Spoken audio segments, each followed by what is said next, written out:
Good. Welcome. अभी कौन कौन से बच्चे आ गए हैं, मुझे टेक्स्ट करके बताओ। ओए तलहा, आप लोग ऑनलाइन नहीं हुए? तू ऑनलाइन बैठा हुआ हो तो मुझे रिस्पॉन्ड किया करो, गुड मॉर्निंग या अस्सलाम वालेकुम मैम, हम आ गए। ठीक है बेटा, यहाँ पर आप लोगों का यहाँ पर मुझे मेंशन होना जरूरी। जैसे अब नफीसा है, नफीसा ताहिर, ये आ गई। ठीक हो गया? तो बेटा ये आप लोग जल्दी से दूसरों को भी कॉल करो ताकि आ जाए। ओके। हाँ हाँ, बस बस बेटा, बाद मैं क्लास शुरू कर रही हूँ। ओके बेटा, आप लोगों को welcome to the second year. ठीक है, आप लोगों की जो क्लासेस होनी है, ये हम इसलिए शुरू कर रहे हैं क्योंकि फिर आगे 6 महीने के अंदर इतनी जल्दी जल्दी हम आपको नहीं पढ़ाएंगे। ये साथ साथ चलेगा। आप अपनी फर्स्ट ईयर की भी तैयारी रखो और आप साथ साथ सेकेंड ईयर की भी तैयारी रखो। ठीक हो गया? हम ये शुरू करते हैं। और क्या कहते हैं, मेरा AHN 1 है जो मैं आप लोगों को पढ़ाऊंगी। और उसमें आज stomatitis and disorders of salivary glands है। ठीक है? ओके, आपके लर्निंग ऑब्जेक्टिव्स में होगा। आप लोगों को मेरी आवाज साफ आ रही है? ओके, ऊंचा कर दिया मैंने। Now can you hear me बेटा? Just text it and tell me कि you can hear me loud and clear. Maria बेटा, मुझे टेक्स्ट करके बताओ कि आपको सारा आवाज आ रही है ठीक से।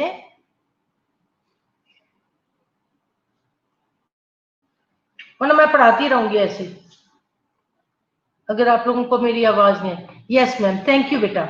ओके, रिव्यू करेंगे हम उसकी एनाटॉमी फिजियोलॉजी को, डिस्कस करेंगे उसके कॉजेस को, पैथोफिजियोलॉजी को, उसकी मैनिफेस्टेशंस क्या होंगी उसकी स्टोमोटाइटिस और सलाइवरी ग्लैंड्स की। हम डिस्कस करेंगे क्या क्या डायग्नोस्टिक टेस्ट होते हैं और मेडिकली और सर्जिकली हम इनको कैसे मैनेज करते हैं। ठीक हो गया? आप लोगों ने डाइजेस्टिव सिस्टम की एनाटॉमी फिजियोलॉजी तो अच्छी तरीके से पढ़ी ही है फर्स्ट ईयर में। मैं उसको रिपीट करके टाइम नहीं फिनिश करूंगी। ये इसकी एनाटॉमी है जो आप लोगों ने सारा अच्छे तरीके से फर्स्ट ईयर में पढ़ा है। रमीन, थैंक यू बेटा।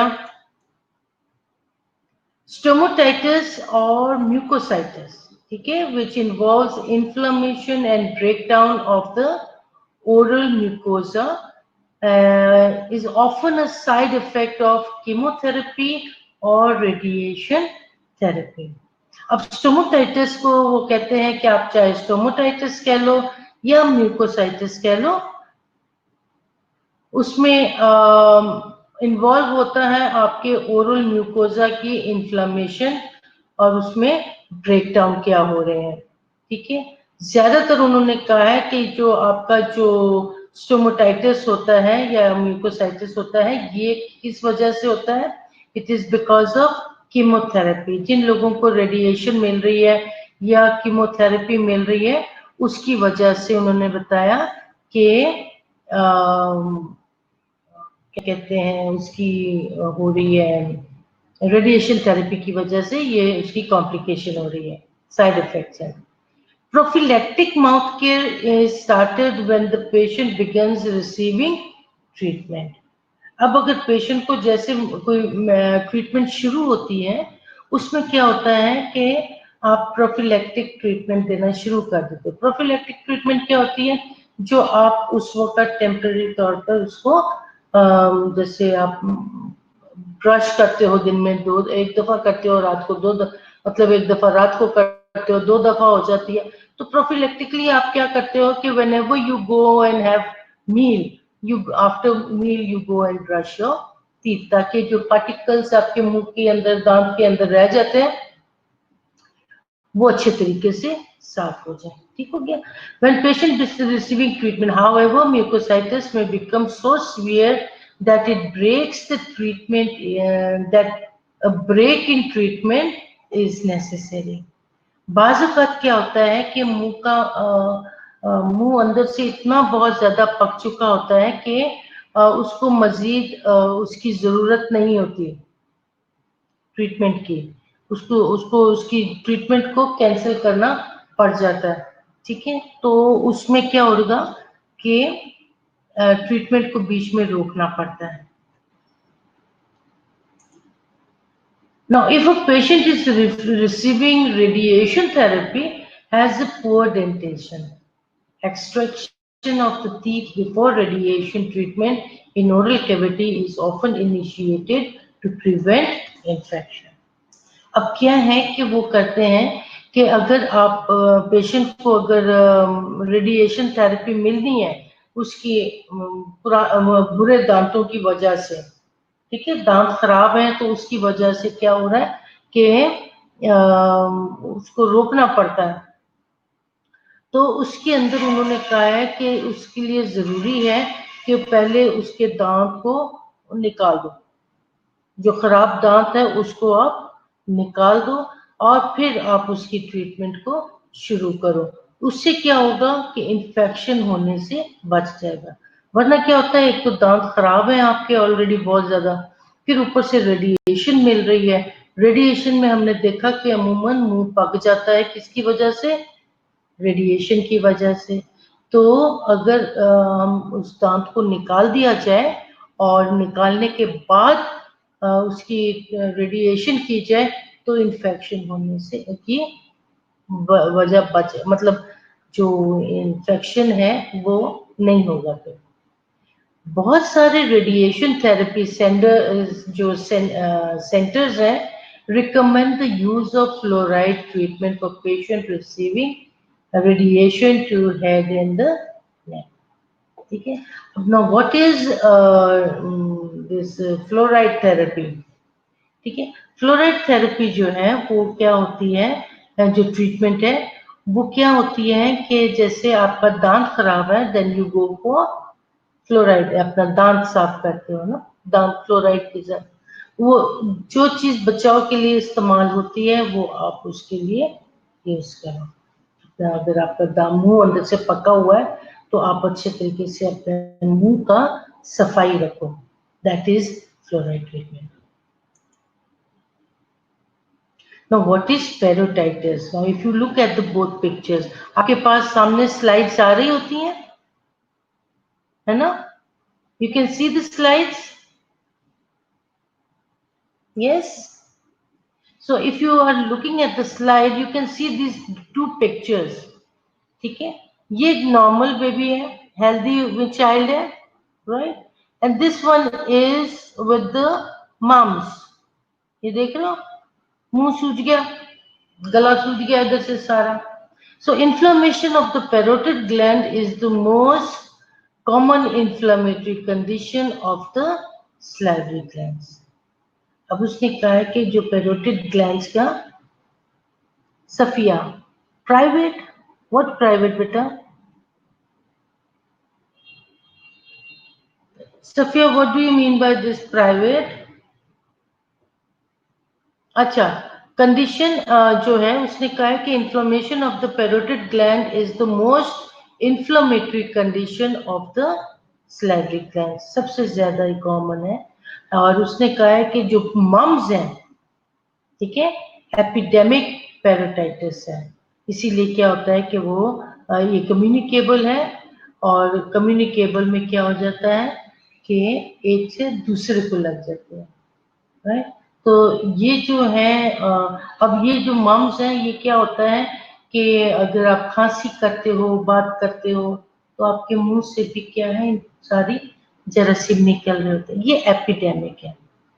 घर के एक बच्चे को अगर मम्स निकला है तो आप देखोगे कि घर के बाकी बच्चों को भी आहिस्ता आहिस्ता निकल रहा होता है। तो क्या होता है कि जो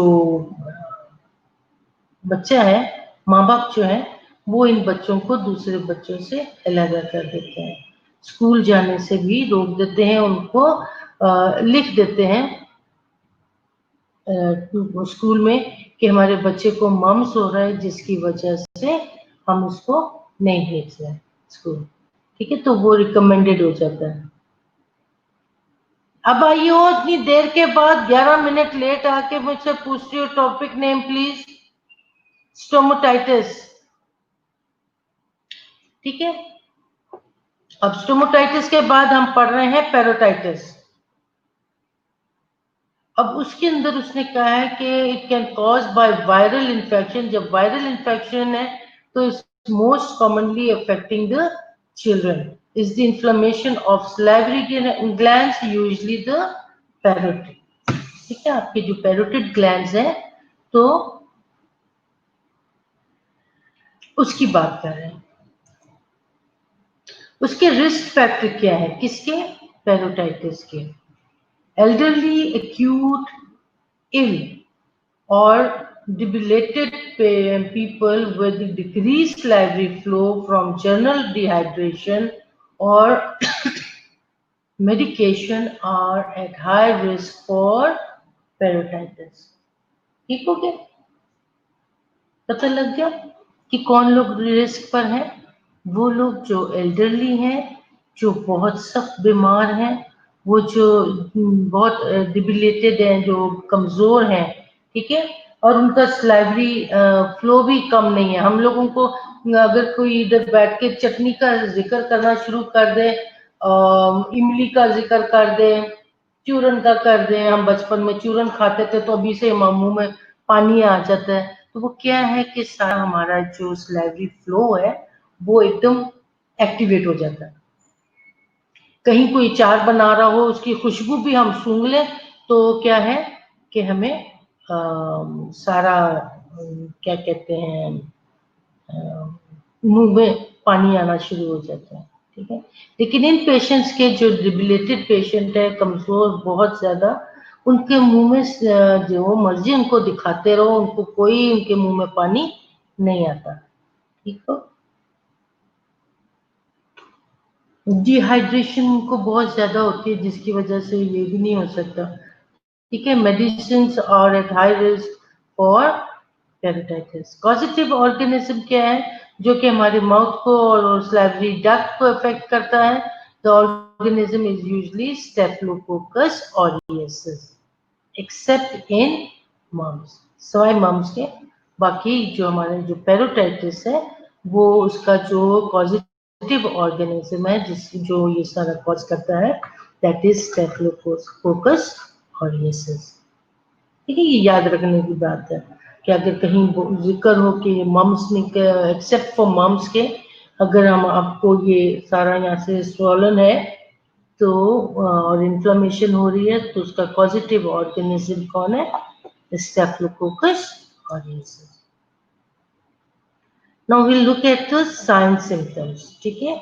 यहाँ पे मैंने दो पिक्चर्स लगाई हैं जिसमें आप देख सकते हो कि एक पैरोटिड ग्लैंड्स की है, ये आपके पास ये कॉर्नर पे छोटा सा ये पैरोटिड ग्लैंड्स है जो कि क्या हो जाता है, एनलार्ज हो जाता है, ठीक है। ये देखो कितने, ये नॉर्मल पिक्चर है, ठीक है। स्टेफिलोकोकस ऑरियसिस, ये यहाँ पर ये आपको रेडनेस नजर आ रही है और उसकी वजह से क्या होता है कि ये जो आपको येलो पार्ट नजर आ रहा है, ऑरेंज पार्ट नजर आ रहा है, ये एनलार्ज हो जाते हैं।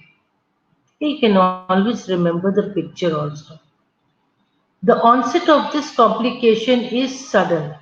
कोई पता नहीं होता, रात सो के उठे हो तो आपका ये गला दर्द कर रहा है, माँ ने थोड़ा सा चेक किया तो पता लगा ये तो सारा मुंह सूजा हुआ है।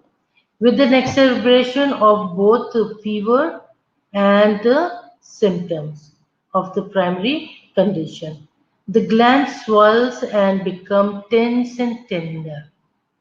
राइट, अब क्या होता है कि ये जो आपको सिम्टम्स में आपको फीवर के साथ साथ आपको ये ग्लैंड्स जो है यहाँ पर हाथ लगाओ तो ये गर्म लगेंगे, ठीक है। एक हाथ लगाया आपको गर्म लगेंगे, it swells, it becomes tense and tender. Tense and tender, tender is touch to pain. तो एकदम आप एक तो आप हाथ नहीं लगाने देने दोगे, और अगर हाथ लगाया तो क्या है, हाथ लगाने से दर्द होता है। Patient feels pain in the ears, कान में भी दर्द हो रहे हैं। सारे कनेक्शन साथ साथ हैं, ठीक है। So there is pain in the ears also, and swollen gland interferes with the swallowing. अब क्या है कि आपका चूंकि ये ग्लैंड बिल्कुल नजदीक नजदीक है, तो उसके नजदीक के आस पड़ोस के लोगों को आप याद रखो, ठीक है। अब वो जब कुछ पानी भी पिएगी या थूक निकलेगी या जो भी है, तो उसको swallow करने में पेन होगी, इंटरफेयर करेगा उसको, ठीक हो गया। The swelling increase rapidly and overlying skin soon becomes red and shiny. अब वो थोड़ा सा जो इन्फ्लेमेशन है, जो आपको दर्द महसूस हो रही थी, अब वो थोड़ा सा बाहर की तरफ आ गया। आपकी स्किन जो है यहाँ से उसकी देखो रेडनेस हो रही है, रेडनेस के साथ साथ इट स्टार्ट शाइनिंग, ठीक है। जब बड़े हो जाते हैं तो आपकी स्किन फिर यहाँ साइड से शाइन करने लगती है, राइट। साइन सिम्टम्स पता लग गए। साइन सिम्टम्स को हमेशा याद रखो कि उसके जो आस पड़ोस है उनको पकड़ लो सबसे पहले, आसान तरीका है सीखने का, ठीक है। आसान तरीके में आपको, आसान तरीके में क्या लगेगा सिम्टम्स में आपको, सबसे पहले एक तो सडन ऑनसेट है, रात को सोए उठ गए दे ये ना जब आपका लेक्चर हो जाए 45 मिनट्स तक कितना लास्ट 10 to 15 मिनट में अपने क्वेश्चन आंसरिंग करनी है, तो उसी टाइम पे आप ऐसे अटेंडेंस लगा देख लिया। मुझे आप लोगों की अटेंडेंस शीट मिल गई है। I don't have a pen, please किसी ना मेरा इसमें है, no problem. Excuse me student, मैं थोड़ा सा आप ही लोगों के लिए कर रही हूँ, मुझे पेन चाहिए ताकि मैं आप लोगों की अटेंडेंस, तो ट्राई करो कि आप लोग सारे क्लास में अटेंटिव हो, ताकि आप लोगों की क्लास में आपकी ये अटेंडेंस लग जाए करे, ठीक है। एट द एंड हम अटेंडेंस लगाएंगे। सो हमने देखा कि ये कॉम्प्लिकेशन जो है ये क्या है, सडन है, और उसके साथ साथ हम देखते हैं कि फीवर हो रहा है, ठीक है। फीवर के साथ हम देखते हैं कि हमारे जो ग्लैंड्स है ये स्वोलन है, टेंस है, पेनफुल है, टेंडर है, और क्या कहते हैं कान में भी दर्द है, ठीक है। स्वोलो करने में भी इंटरफेरेंस हो रही है, और ये स्वेलिंग जो है बहुत जल्दी रैपिडली स्वोलन हो जाती है। बाहर से आपकी स्किन जो है अब क्या नजर आती है, थोड़ी सी रेडिश नजर आती है, ठीक है, और चमक रही होती है, ठीक है। कभी कोई थोड़ी फिंसी निकले तो आपने देखा होगा कि जब तक वो कच्चा है तो वो जगह रेड हो जाती है, शाइनी हो जाती है, पेनफुल हो जाती है। तो यहाँ पर आपके पैरोटिड ग्लैंड्स में है, इस बात को भी आप ख्याल रखना। अब आप उसको प्रिवेंट कैसे करोगे, ठीक है। पहले हमने देखा पैरोटाइटिस क्या होती है, फिर हमने देखा उसके साइन सिम्टम्स क्या होते हैं, फिर हम कहते हैं कि हम उसको प्रिवेंट, उसका पॉजिटिव ऑर्गेनिज्म क्या होता है, ठीक है। ऑर्गेनिज्म के बाद फिर हम देखते हैं कि उसकी साइन सिम्टम्स क्या है। साइन सिम्टम्स के बाद हम देखते हैं कि इतना बहुत कुछ हो गया, हम इसको कैसे प्रिवेंट कर सकते हैं। प्रिवेंट करने के मेजर्स हैं essential, including advising the patient to have necessary dental work performed before surgery. अगर आपकी कोई भी किसी भी किस्म की सर्जरी होनी है, जो भी है गले में, ठीक है, IND होनी है या जो कुछ भी होना है, उसके लिए उन्होंने कहा है कि किसी भी किस्म की अगर काम होना है और दांत आपका खराब है, तो इंक्लूड करते हैं कि अगर डेंटल वर्क है तो उस डेंटल वर्क को सारे काम से पहले शुरू करो। यानी कि अगर दांत निकलवा देना है, एक्सट्रैक्शन करवा देनी है, तो आपने पहले से करवा देना, ठीक हो गया। ओके, दूसरा उसने कहा है इन एडिशन में आपने क्या करना है, adequate nutritional and fluid intake, ठीक है। जो डिहाइड्रेशन हो रही है, आपका मुंह अंदर से सारा पका कि नहीं, पानी नहीं पीना, ये नहीं करना, और मुंह अंदर से पक रहा है, तो आपको उसके लिए गुड ओरल हाइजीन की जरूरत है। तो पांच लोगों के मुंह से इतनी सब बदबू आ रही होती है, लेकिन मजाल है जो जाके कुली कर दें, माउथ रिफ्रेश, क्या कहते हैं, लिखते हैं ना लिस्ट्रीन वगैरह, उसका गागल कर लें ताकि माउथ जो है वो अंदर से आपका फ्रेश है। गुड ओरल हाइजीन की जरूरत है। फिर discontinue medication, for example tranquilliser, diuretics, ये जो है इसको आपको बंद करना होगा क्योंकि ऑलरेडी आप डिहाइड्रेटेड हो रहे हो, मुंह आपका पका हुआ है, ठीक है, और ऊपर से आप डायरेटिक्स भी ले रहे हो, ट्रैंकुलाइजर्स भी ले रहे हो, सोते रहोगे तो कहते हो चलो दांत में इतनी दर्द है सो जाओ, ठीक है, तो उससे क्या होगा कि आप अपना मुंह का ख्याल नहीं रख सकोगे। दैट कैन डिमिनिश लाइवेशन, में हेल्प प्रिवेंट द कंडीशन। एक मिनट देना। पप्पू मैं आपको ठहर के कॉल करती हूँ, इस वक्त मैं क्लास ले रही हूँ। Thank you, thank you. Okay, ठीक हो गया। सो आपने इसकी प्रिवेंशन करनी है, बिल्कुल सिंपल है, एसेंशियल एडवाइस है पेशेंट को कि जो भी काम अपने डेंटल का करवाना है सर्जरी वगैरह से पहले करवा लो, रेडिएशन से पहले करवा लो, ठीक है। उसके साथ साथ उसने कहा है कि एडिक्वेट न्यूट्रिशन की जरूरत को मेंटेन करो।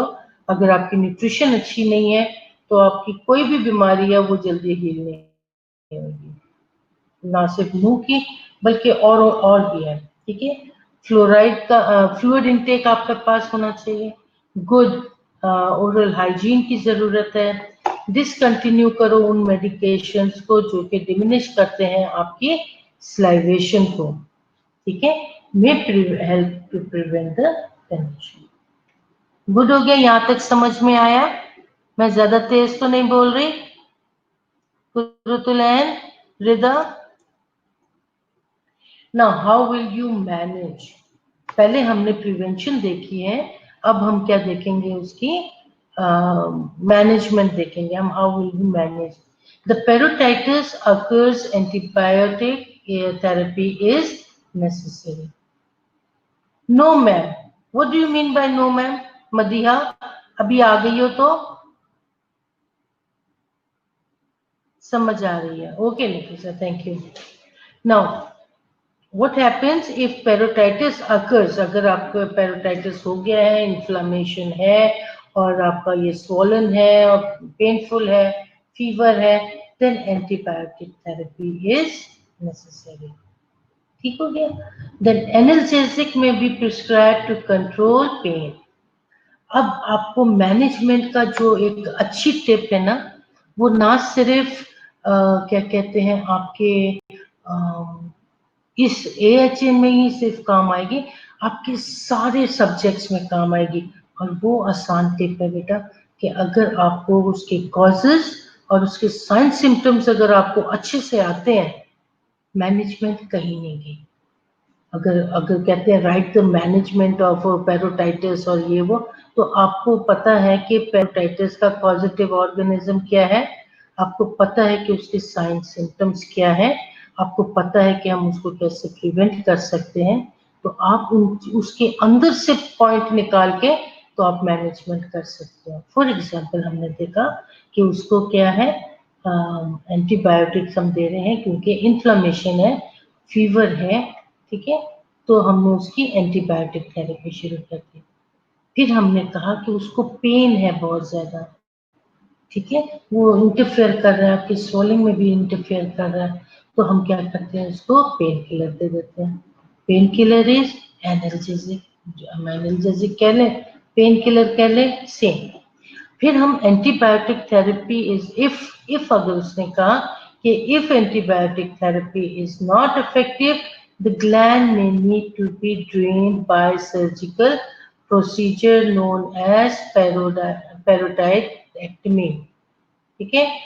पैरोटाइडक्टमी जो है उसको फिर ड्रेन करने की जरूरत पड़ती है। और इस सर्जिकल प्रोसीजर से पहले अगर आपके दांत खराब हैं तो उसको एक्सट्रैक्ट करना जरूरी है, वरना इन्फ्लेमेशन ज्यादा हो जाएगी, ठीक है।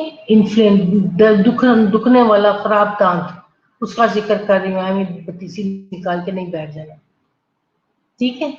ओके, तो क्या कहते हैं, हम क्या करेंगे, उसकी पैरोटेक्टमी कर देंगे। पेरियोडेक्टमी में क्या हो रही है कि उन्होंने सर्जिकल प्रोसीजर है और उसके अंदर उन्होंने ड्रेन पास करके उसको डाला, फिर ये सारी स्वेलिंग भी ठीक हो जाएगी। और दिस प्रोसीजर में नेसेसरी टू ट्रीट क्रॉनिक पेरियोडाइटिस। अब ये जो प्रोसीजर पेरियोडेक्टमी कर रहे हैं ये उस सूरत में कर रहे हैं जब ट्रीटमेंट में जो प्रोसीजर है वो बहुत लंबा हो गया है और उसमें आराम नहीं आ रहा है, तो फिर उसको क्रॉनिक हो रहा है तो हम उसको फिर निकालेंगे। अदरवाइज हम कोशिश करेंगे एंटीबायोटिक देके उसको खत्म कर दें, सारी स्वेलिंग ठीक हो जाए, पैरोटिड ग्लैंड को निकालना ही ना पड़े। ठीक हो गया। नाउ सेलेडेंटाइटिस, ठीक है, अब हम इसका दूसरा देख रहे हैं। Inflammation of the salivary glands में बी कॉज्ड बाय डिहाइड्रेशन की वजह से हो रहा है, रेडिएशन थेरेपी की वजह से हो रहा है, स्ट्रेस की वजह से हो रहा है। ठीक है, अब स्ट्रेस ना सिर्फ दांतों को और पैरोटिड ग्लैंड्स को तंग करता है, ये आपके दिल, दिमाग और पता नहीं सारे बॉडी सिस्टम को खराब करता है स्ट्रेस। तो स्ट्रेस लेने का नहीं, स्ट्रेस देने का होता है, मुझे मत देना। ओके, मैल न्यूट्रिशन हमने पीछे देखा था कि अगर आपकी डाइट अच्छी नहीं है तो फिर आप अपनी डाइट को भी ठीक करोगे। सैलिवरी ग्लैंड्स कैल्कुलाई जो है दैट इज स्टोन, इसके अंदर आपको ये ट्यूमर्स नजर आ रहे हैं। ठीक है, so this is your parotid gland, the purple one, and then comes your sublingual gland. Sublingual जुबान के नीचे जहाँ हम अपनी दवाई बाजूकात रखते हैं, पठान अपने नसवार रखते हैं, ठीक है, जहाँ पे एब्जॉर्प्शन बहुत जल्दी होती है। ठीक है, सबलिंगुअल ग्लैंड्स में। देन देयर इज ये ऑरेंज कलर आपको नजर आ रहे हैं, these are all small small tumours, right. So बाजुकात इसके अंदर पथरी भी आ सकती है या इम्प्रॉपर हाइजीन की वजह से ये कॉज करता है। तो हमने inflammation of the salivary glands के मेजर कॉजेज देखे। उसके कॉजेज में अगर आप पानी का इस्तेमाल ज्यादा नहीं करते हो, डिहाइड्रेशन हो रही है, ठीक है, रेडिएशन थेरेपी हो रही है आपकी किसी वजह से, या सपोज आपका मुंह में छाले पड़ वो है स्टोमोटाइटिस है जो हमने शुरू में पढ़ा था, अगर वो है तो हम रेडिएशन थेरेपी देते हैं, उससे आपका ये ग्लैंड्स जो है ये सारे मिलिग्नेंट होने शुरू हो जाते हैं।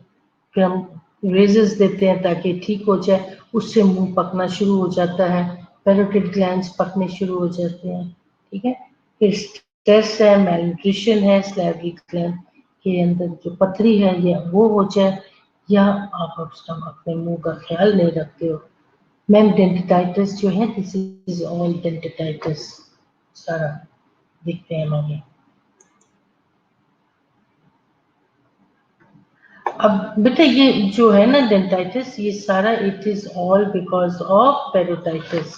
ठीक है, उसकी वजह से ये है। And then inflammation is associated with your infection, associated with infection. किस कौन कौन है आपका इन्फेक्शियस एजेंट जो है, स्ट्रेप्टोकोकस ऑरिएसिस, स्ट्रेप्टोकोकस वेरिडेन और pneumococcus. In hospital or institutionalized patient infection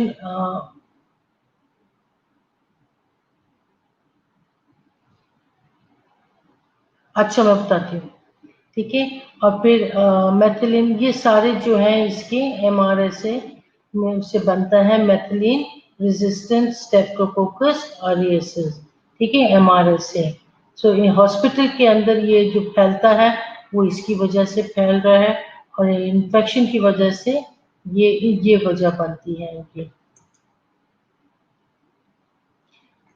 symptoms include pen, swelling, बेटा ये भी सैलिवरी ग्लैंड्स के ही क्या कहते हैं, डेंटाइटिस जो है ये सैलिवरी ग्लैंड्स के ही इन्फ्लेमेशन है, जिसके अंदर क्या हो जाता है, क्या ये स्टोन फॉर्मेशन भी हो जाती है। सो दैट्स द साइन कि ये इसको सेलेडेंटाइटिस हो गया है।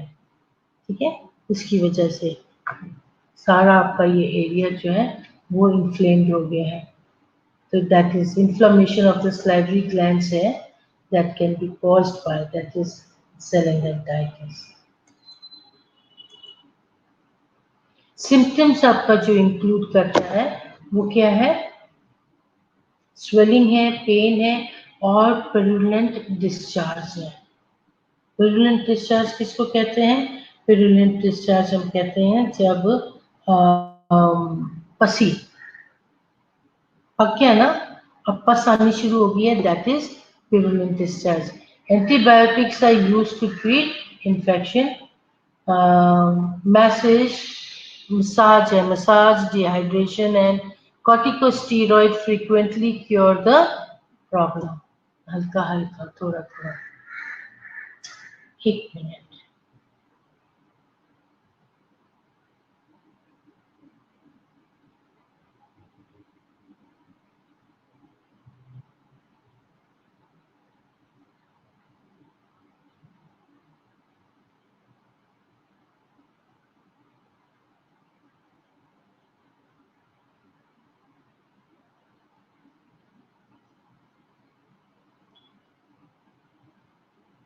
ओके, ठीक हो गया सफिया?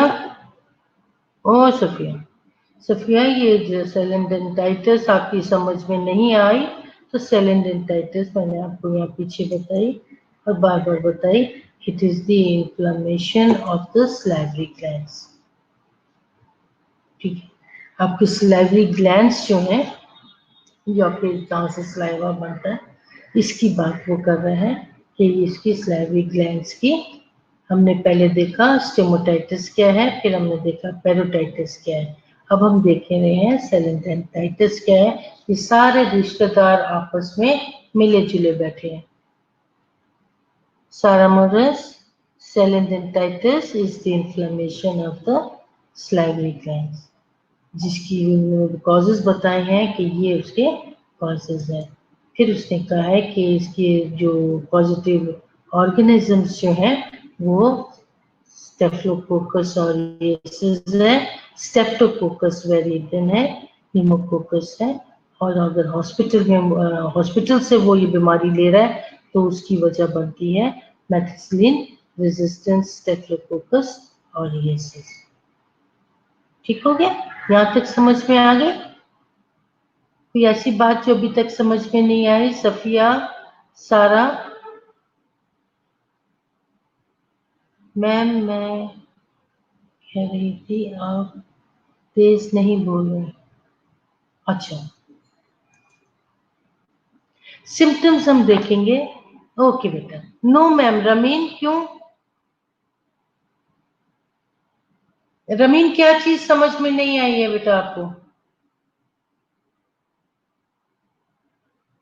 बेटा रमीन, आपको कौन सी चीज समझ में नहीं आई तो मैं बताऊं? आ रही है समझ में मैम, तो क्यों झूठ बोला? Okay, symptoms include. अब सिम्टम्स क्या है सलाइवरी ग्लैंड्स के? जो हमने जुबान देखी, पैरोटिड ग्लैंड्स देखा, अब हम सलाइवरी ग्लैंड्स देख रहे हैं। ठीक होगी यहाँ तक? सिम्टम्स में ऑफ कोर्स अगर इन्फ्लेमेशन है तो पेन भी होगी, स्वेलिंग भी होगी। इसमें क्या है? पेरुलेंट डिस्चार्ज है, पस पड़ जाती है। दूसरा उसने कहा कि अगर आप थोड़ा सा मसाज करो, थोड़ा सा अपने आप को हाइड्रेशन मतलब अपने आप को रिहाइड्रेट करो। ठीक है? Corticosteroid frequently cure the problem. So doctor अगर कॉर्टिकोस्टेरॉइड्स का ऑर्डर करता है वो इस्तेमाल करो, उससे ये जल्दी ठीक हो जाता है। क्रॉनिक अगर हो जाए ये सेलेंडेटाइटिस तो with uncontrolled pain is treated by surgical drainage of the gland or excision of the gland and its duct. ठीक है? अब अगर हम पीछे स्लाइड करें तो इसमें आपको ये नजर आ रहा है।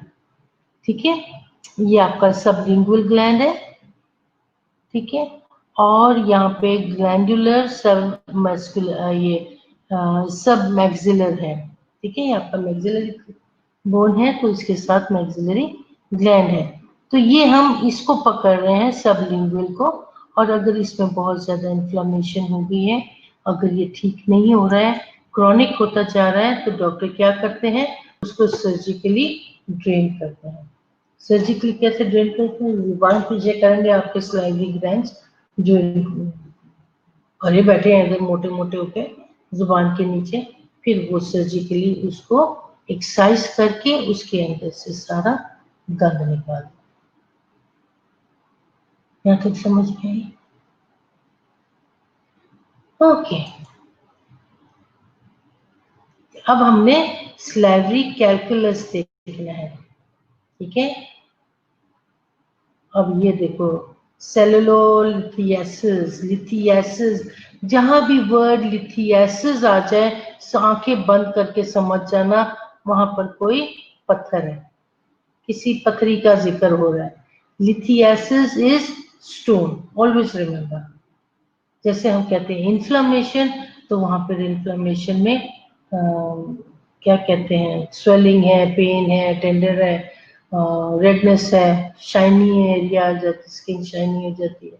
तो इस तरीके से हम सीखते हैं। जब कभी आपको वर्ड लिथियासिस मिल जाए, कॉलीलिथियासिस, कॉलीसिस्टाइटिस, ये जो सारे आ जाते हैं, लिथिया इज योर स्टोन। सो सेलुलिथियासिस और स्लाइवरी कैलकुलाई, आप इसको इतना लंबा अगर नहीं बोलना चाहते तो स्लाइवरी कैलकुलाई बोल दो। कोआइटिस कहते हैं इन्फ्लेमेशन, कोआइटिस जहाँ पे आइटिस आ रहा है वहां पे इन्फ्लेमेशन है, इन्फेक्शन है, ठीक है। ओके, अब salivary calculi is means stone, calculi are stone, right. अब कैलकुलाई का जब जिक्र करते हैं तो कैलकुलाई क्या है, स्टोन को हम कैलकुलाई कहते हैं। अब कैलकुलाई जो है usually occurs in the submandibular gland, ठीक है। ये आपके पास इन्फ्लेम्ड ग्लैंड है और इस इन्फ्लेम्ड ग्लैंड के साथ यहाँ पर आपको सबमैंडिबुलर में नजर आ रहा है। ये आपका ग्लैंड क्या है, डायलेटेड है, ठीक है। डायलेट होने से यहाँ पर नीचे पत्थर बैठे हुए, ठीक हो गया। अब उसको वो कैसे नजर आएगा, वो हमारा अगर अल्ट्रासाउंड कराते हैं या सेलोग्राफी करते हैं, x ray studies claim after injection of radiopaque. Okay, radiopaque वो क्या करते हैं, आपका वो डाई पास करते हैं और जब उसका एक्सरे लेते हैं तो उस डाई में आपका पथरी नजर आती है। May be required to demonstrate obstruction of the by stenosis. Dye pass किया आपको स्लाइवरी ग्लैंड्स में, डाई पास करने के बाद आपका एक्सरे लिया।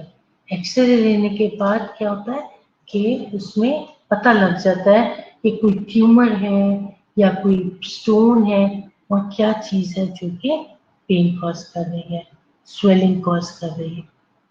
हो गया स्लाइवरी कैलकुलस, स्लाइवरी ग्लैंड के अंदर पथरी है, ठीक है। सेलेंडेंटाइटिस, स्लाइवरी ग्लैंड्स की इन्फ्लेमेशन हो रही है। हमने देखा पेरोटाइटिस, पेरोटिड ग्लैंड्स की स्वेलिंग हो रही है। स्टोमोटाइटिस हमारे माउथ की क्या कहते हैं, स्वेलिंग हो रही है, ठीक है। तो ये सारी चीजें जो है ये आपस में मेल खाती है, सारे रिश्तेदार हैं। स्टोमोटाइटिस, पेरोटाइटिस और क्या कहते हैं दूसरा सेलेंडेंटाइटिस, ठीक है। ये सारे जो हैं क्या है, आपस में रिश्तेदार हैं, याद रखना। लो ये देख रहे हो, ये जुबान के नीचे, जुबान ऊपर किया और नीचे आपको पथरियां नजर आ रही हैं, ये निकाल दी जाती है। मैंने इसीलिए तस्वीरें बनाई थी ताकि आपके लिए समझने के लिए आसान हो जाए। आई एम श्योर कि आपको स्लाइड्स नजर आ रही हैं, ठीक है। तो स्लाइड्स में पता नहीं मेरी कसर नजर आती है कि नहीं आती, लेकिन आपको खुद से देख लो कि ये स्लाइवरी ग्लैंड्स के नीचे ये सबलिंगुली आपको स्टीनोसिस बेटा सुकर जाना, स्टीनोसिस होना कि किसी चीज के सुकर जाने को स्टीनोसिस कहते हैं। नैरोइंग ऑफ द आर्टरी है उसको स्टीनोसिस कहते हैं। So salivary calculi are formed mainly from calcium phosphate की वजह बनती है. That is the cause of stone. If located within the gland, the calculi are irregular and vary in diameter. Vary in diameter, diameter में इनके मुख्तलिफ size आते हैं.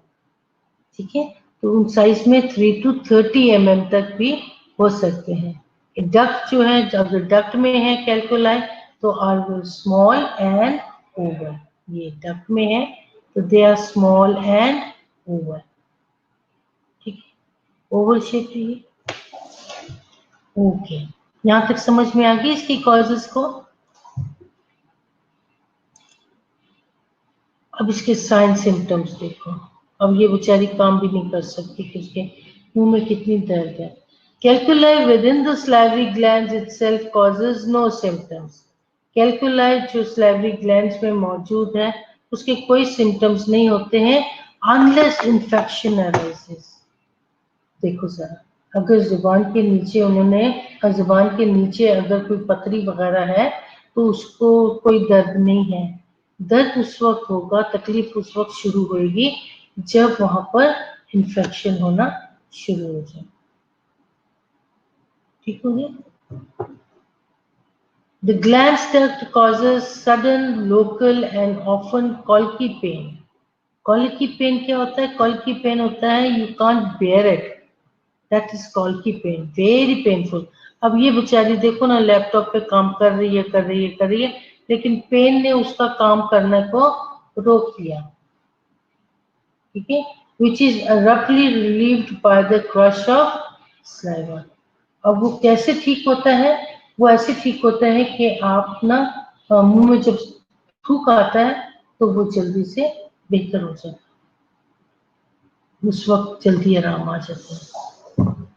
ठीक है, अब सलाइवा उसी वक्त अच्छे तरीके से आएगा अगर आप हाइड्रेटेड है. अगर डिहाइड्रेटेड है तो वो सलाइवा भी ठीक तरीके से नहीं आएगा और पेन ज्यादा होगी. सो उसने कहा है कि जो पेन की जो थोड़ी सी कमी है वो सलाइवा के आ जाने से ठीक हो जाती है. दिस करे, अब ये इन्होंने एक्सरे में दिखाया उसका कि ये पत्थर कहाँ पे उसके सबलिंगुअली कहाँ पे जाके बैठा हुआ है. ठीक है, अब अगर ये सर्जिकल प्रोसीजर करना है और उसकी ये दांत भी पका हुआ है सारा. ठीक है, ठंडा गरम. Gush of pain, gush of saliva mean एकदम आप किसी खट्टी चीज का जिक्र करो तो एकदम ढेर सारा पानी मुंह में नहीं आता. That is gush of pain saliva. This characteristics जो है सिम्टम्स के is often resolve in the patient's health history. ठीक है, जब आप उसकी हेल्थ हिस्ट्री देखते हो तो बेटा लार्ज अमाउंट किसको कहते हैं? मैं वही कह रही हूँ ना, ढेर सारा. तो जो है कैरेक्टरिस्टिक्स अगर हम देखें तो उसमें disclose in patients health history. आपको उसकी हेल्थ हिस्ट्री लेने की जरूरत है. ठीक है, जब आप उसकी हेल्थ हिस्ट्री लेते हो उसमें अगर आपको डिहाइड्रेशन नजर आती है या पेशेंट पानी ठीक से नहीं पी रहा है तो क्या है डिहाइड्रेशन. इन फिजिकल असेसमेंट में आप क्या करोगे? Gland swollen in quite tender. The stone itself can be palpable and its shadow may be seen on X-ray films. अगर आप उंगली डाल के थोड़ा सा उसके सबलिंगुअल ग्लैंड्स को फील करो तो आपको क्या कहते हैं, पथरी फील होगी. ये उसने बताया कि कैरेक्टरिस्टिक्स की. अब उसमें क्या है कि जब आप उसकी फिजिकल असेसमेंट करते हो तो उसमें आपको एक तो वो स्वोलन, अपने हाथ लगा के देखा कि वो स्वोलन है. ठीक है, और हाथ लगाने से दर्द होता है. और अगर आप थोड़ा सा और अच्छे तरीके से पैल्पेट करो तो आपको पथरी भी पता लग जाएगी और फील हो जाएगी. और साथ ही आप उससे एक्सरे करवाओगे तो एक्सरे में आपको ये नजर आएगा. ये बैठा हुआ पीछे चुप करके. उसको आप मैनेज कैसे करोगे, ठीक है। जो आपके स्टोन फॉर्मेशन है सलाइवा में, उसको आप कैसे बेहतर करोगे। The calculus can be extracted Fairlie easily from the duct in the mouth. बस जुबान पीछे किया और आप उसकी जुबान से आराम से निकाल सकते हो। कभी कभी उसने कहा है कि enlargement of the ductal orifice permits the stone to pass spontaneously. Okay, अगर आप अपनी जुबान को फील करो, आपका ये जो टंग टाइल जहाँ पर है, ठीक है, वहां पर अगर बाजू का क्या होता है कि पत्थर अगर जरा बड़ा हो जाए ना, तो वो अपना आप खुद भी निकल सकता है, या फिर लिथोट्रिप्सी करवाने की जरूरत पड़ती है। Lithotripsy is a procedure uses shock waves to disintegrate the stone. May be used instead of surgical extraction for parotid stone and smaller submandibular stones. अब उसने कहा है कि आप उसकी आराम से लिथोट्रिप्सी करवा सकते हो, बजाय इसके कि आप क्या करो कि उसके सर्जिकल एक्सट्रैक्शन करो, ठीक है। और उसमें आप उसके पेरोटिड स्टोन्स को भी देखो, आप उसके स्मॉल मैंडिबुलर स्टोन्स को भी देखो, तो वो आप उसको जो है आराम से स्टोन को देख सकते हैं। कितना अजीब लगता है ना, मुंह खोल के मुझे लेटा हुआ। Okay, lithotripsy requires no anaesthesia, कोई आपको एनेस्थीसिया की जरूरत नहीं है। सिडेशन और एनाल्जेसिया, ठीक है, नो एनेस्थीसिया, सिडेशन और एनाल्जेसिया जो कि वो लेता रहे। साइड इफेक्ट में क्या होगा कि हेमरेज और स्वेलिंग हो सकती है, ठीक है, ये उसका साइड इफेक्ट है। सर्जरी में be necessary to remove the gland if symptoms and calculi recur repeatedly. अगर तो ये बार बार आपने रिमूव किया, वो फिर बन गया, रिमूव किया फिर बन गया, उसके लिए उन्होंने कहा है कि सिम्टम्स एंड कैलकुलाई सिम्टम्स के साथ साथ स्टोन फॉर्मेशन बार बार बन रहा है, तो फिर क्या करते हैं, सर्जरी करके उसको निकालें। ठीक हो गया, मुझे प्यास लगी है।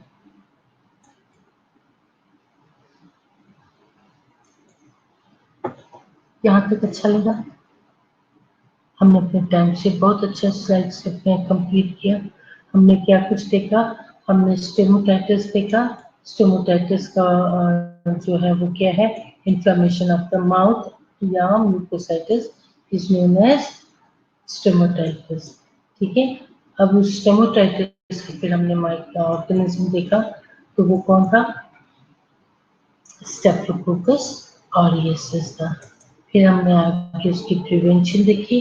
अपने प्रिवेंशन में क्या देखा, उसके अपने प्रिवेंशन में देखा कि हम उसको अच्छी से ओरल केयर करते हैं। हमने यहाँ पर देखा इसका स्टेमोटाइटिस का, ठीक है, स्टेमोटाइटिस है।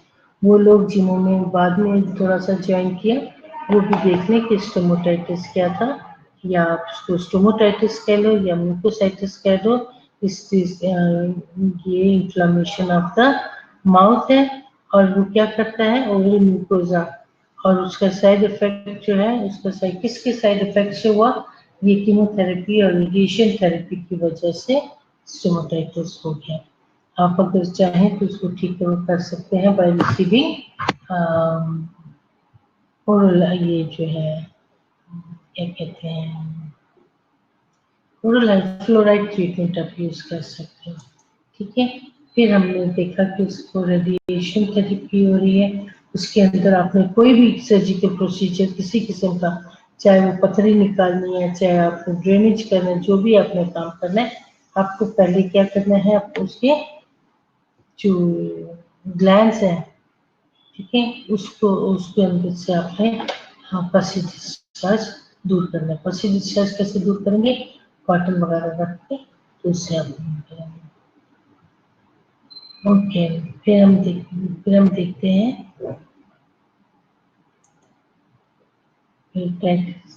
पेरिटाइटिस जो है वो क्या है, आपका जो मोस्ट कॉमन है, ठीक है, ये कॉमन है, जो सबसे कॉमन है वो मम्स है। एपिडेमिक में होता है, एपिडेमिक पेरिटाइटिस की वजह से वायरल इन्फेक्शन है, एक से दूसरे को लग सकती है, इसलिए इसको हम परे करते हैं। और एज इन्फ्लेमेशन ऑफ ग्लैंड्स की इन्फ्लेमेशन है एंड अब उसके बाद उसने कहा है कि एसोमोटाइटिस के बाद उसने कहा पेरिटाइटिस, ठीक है, दूसरा कजन है पेरिटाइटिस। पेरिटाइटिस है आपके जो मोस्ट कॉमन इन्फ्लेमेटरी कंडीशन है, स्लाइवरी ग्लैंड्स जो है स्लाइवा बनाते हैं, उसमें क्या हो गया, इन्फ्लेमेशन हो गया, ठीक है। फिर हम देखते हैं कि उसके बाद रिस्क फैक्टर आ जाता है। रिस्क फैक्टर में आप क्या करते हो, आपने देखा कि रिस्क फैक्टर किस वजह से हो रहा है, ठीक है।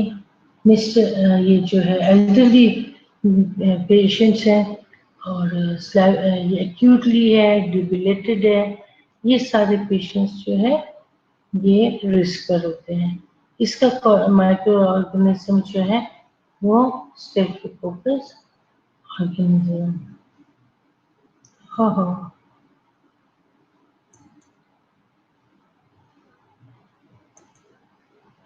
साइन सिम्टम्स में वही है, साइन सिम्टम्स शाइनी है, पेन है, रेडनेस है, टेंडरनेस है, और क्या है, स्वेलिंग है, राइट। ये अगर आपको कुछ है, और अगर आपके जो माउथ के अंदर आपको दांत अगर खराब है, कोई भी सर्जिकल प्रोसीजर करना है, आपने अपना ये जो है ट्रीटमेंट करवाने से पहले दांत को एक्सट्रैक्ट करना जरूरी है। मैनेज कैसे करोगे, एंटीबायोटिक थेरेपी दोगे, एनाल्जेसिक दोगे, और अगर एंटीबायोटिक थेरेपी ठीक से काम नहीं आती तो फिर आप क्या करोगे, उसको सर्जिकली उसको ट्रीट करोगे, ठीक है, पेरियोडेक्टमी कर दोगे। इस प्रोसीजर में भी necessary to treat chronic parotitis. Chronic हो गया, अभी ठीक नहीं हो रहा है, तो क्या है, उसको निकाल दोगे। फिर हमारे पास आ जाती है सेलेनिटिस, किसको कहते हैं, it is the inflammation of the parotid gland, salivary glands. Salivary glands में हमने देखा कि डिहाइड्रेशन की वजह से हो सकता है, रेडिएशन की वजह से हो सकता है, और स्ट्रेस से, न्यूट्रिशन की वजह से, सलाइवरी ग्लैंड कैल्कुलाई की वजह से हो सकता है।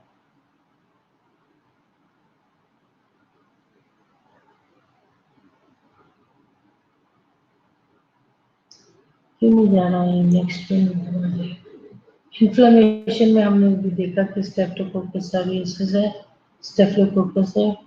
ओके, जॉइंट लो सेकंड। ओके बेटा, अब मैं यहाँ पे बंद करती हूँ, अटेंडेंस लगाती हूँ, क्योंकि दूसरी क्लास अभी वहाँ पर आपका EHM 2 शुरू होने वाला है, ठीक है।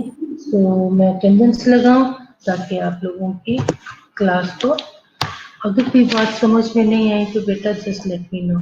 हमारा तो ये भाई है, ये क्या है, मदिया, मदीहा मदीहा मदीहा फातिमा, उसके बाद है अरूज। अरूज कहाँ हो, अटेंडेंस लगाने सिर्फ आ गई हो। उसके बाद सना नाज,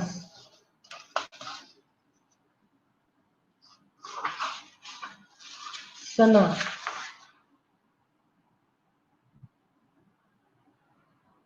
सना आप कहाँ हो, मदीहा, मदीहा आपका हो गया ना, मदीहा फातिमा का। सारा मोरस, मोरस तेरा नाम पूरा नहीं लिखा हुआ, सिर्फ सारा लिखा हुआ। रिदा, रिदा अहमद है, रिदा तनवीर है, हाँ, रिदा अहमद के रिदा तनवीर। जेनेट आप किधर से आ रही हो अभी, अटेंडेंस लगाने सिर्फ हम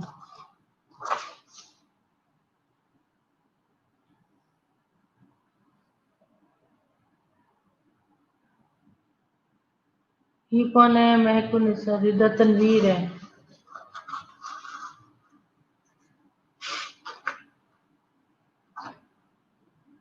निम्रा,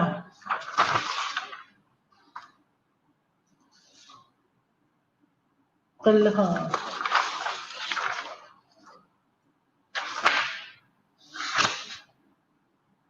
ये बाकी लड़के दूसरे कोई नहीं आए। अनानास,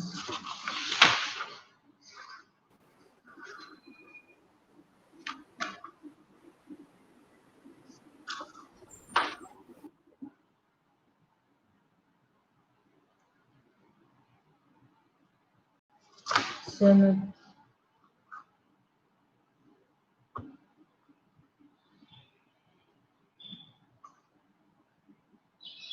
ये जेनिफर नहीं आई है। मारिया, महीन,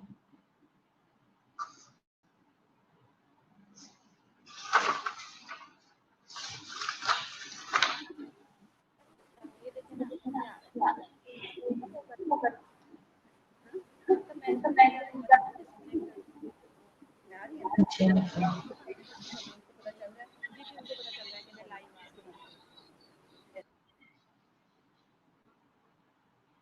तलहा, अक्सर तंसीम,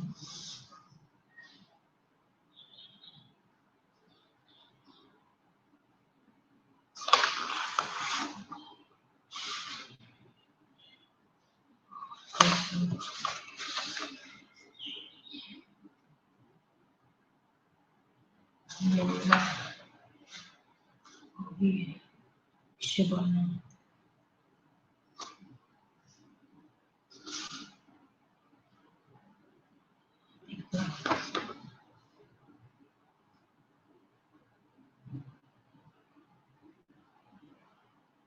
महकुन निसा। फिर वो मेरे नाम जो अटेंडेंस लगा रही हूँ वो रह जाएंगे। जल्दी कर दीदी ना, आपने क्यों दे रखी सोनू?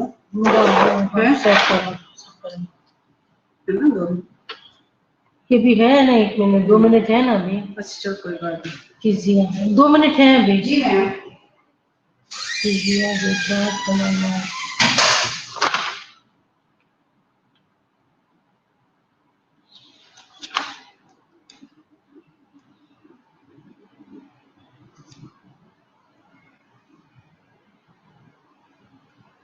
महम,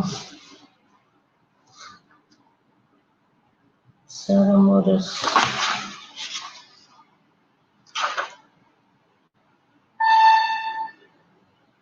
जेनेट, रमीन,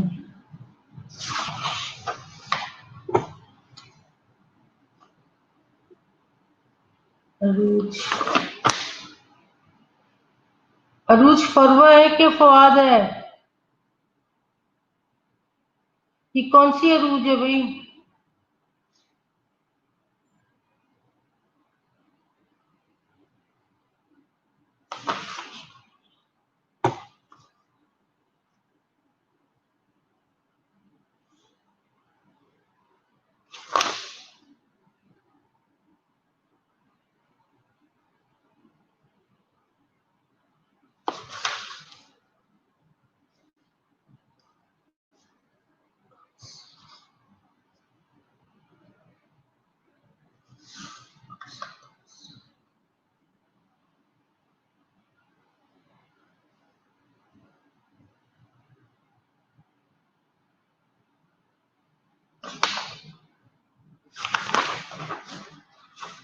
अक्सर लियाकत नहीं आई।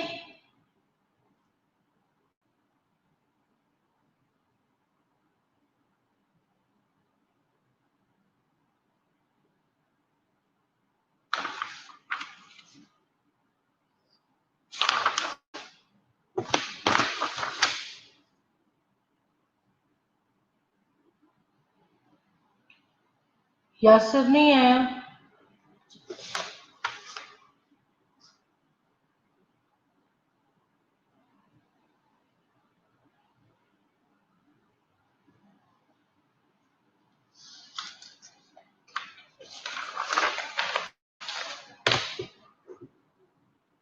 ओके गर्ल्स, बाय बाय, खुदा